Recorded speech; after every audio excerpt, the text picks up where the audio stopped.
নমস্কার, আমি কাশীনাথ বেরা। আমার ইউটিউব চ্যানেলের পক্ষ থেকে সকলকে আন্তরিক শুভেচ্ছা ভালোবাসা জানাই। আজকে 28শে নভেম্বর, গতকাল ছিল 27শে নভেম্বর। বিশেষ কারণে আমি কালকে ভিডিও বানাতে পারিনি। তো কালকে দিনটি ছিল আমাদের বাপি লাহিড়ীর জন্মদিন। বাংলায় সুরকার এবং গীতিকার হিসেবে খুবই জনপ্রিয় নাম। তিনি দেশ বিদেশে বাঙালির মুখ উজ্জ্বল করেছেন।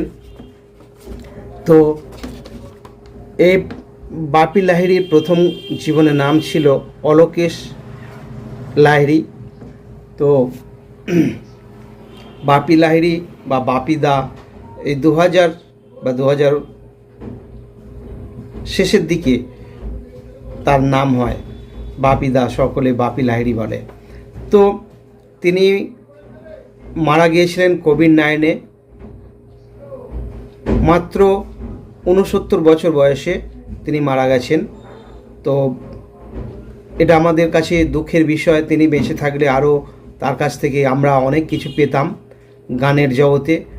তিনি ডিস্কো ড্যান্সারে পাশ্চাত্যের যে সঙ্গীত সে মিশ্রণ করেছেন এবং তারপর থেকে তার খ্যাতি। লাহিড়ী অনেক সহযোগিতা করেছেন অনেক বাঙালিকে। তো তিনি 1952 সালে জন্মগ্রহণ করেছিলেন। তার লেখা একটা গান আমি গাইব, আজকে আপনাদের শোনাবো। তিনি বহু গান গেয়েছেন, তার বহু গান আজও আমাদের কাছে অমর হয়ে আছে। আমি তার একটা গান গাইব, সেই গানটার নাম হচ্ছে জীবনের এতগুলো দিন কেটে গেল একা একা। তো জীবনের এতগুলো দিন একা একা কেটে গেল, সেই গানটা আমি শোনাচ্ছি। তো এই বাপিদা বা বাপি লাহিড়ী তিনি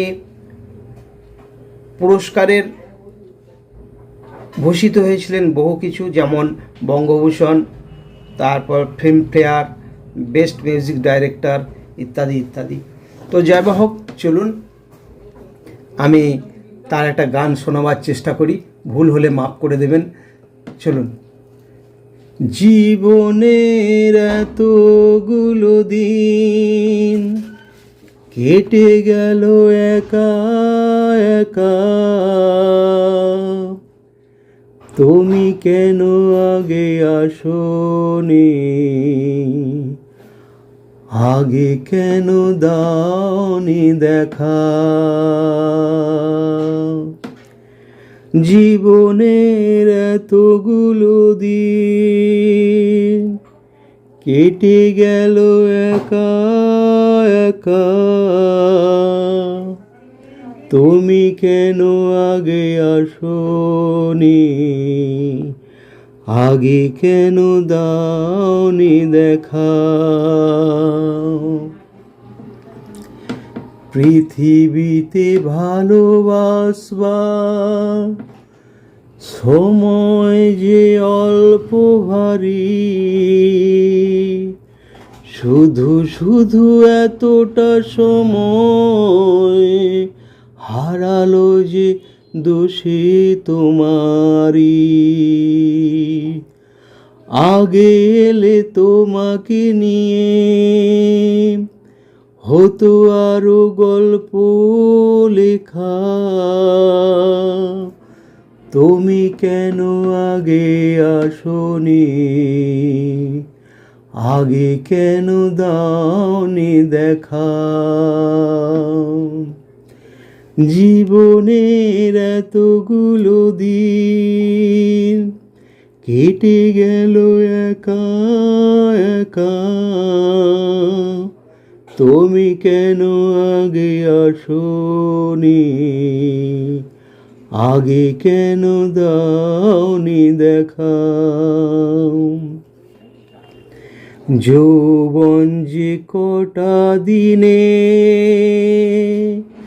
সে কদিন ভালোবেসে যাও, দুজনাতে হও একাকার, সুহাগে শ্রুতি ভেসে যাও। একই রঙে হোক না রঙিন দুজনারই স্বপ্ন রেখা, তুমি কেন আগে আসোনি, আগে কেন দাওনি দেখা। জীবনের এতগুলো দিন কেটে গেল একা একা, তুমি কেন আগে আসোনি, আগে কেন দাওনি দেখা। জীবনের এতগুলো দিন কেটে গেল একা একা, তুমি কেন আগে আসোনি, আগে কেন দাওনি দেখা। ধন্যবাদ। এরকম হয় জীবনে। তো গানটা খুবই সুন্দর। আপনাদের কেমন লাগলো জানাবেন।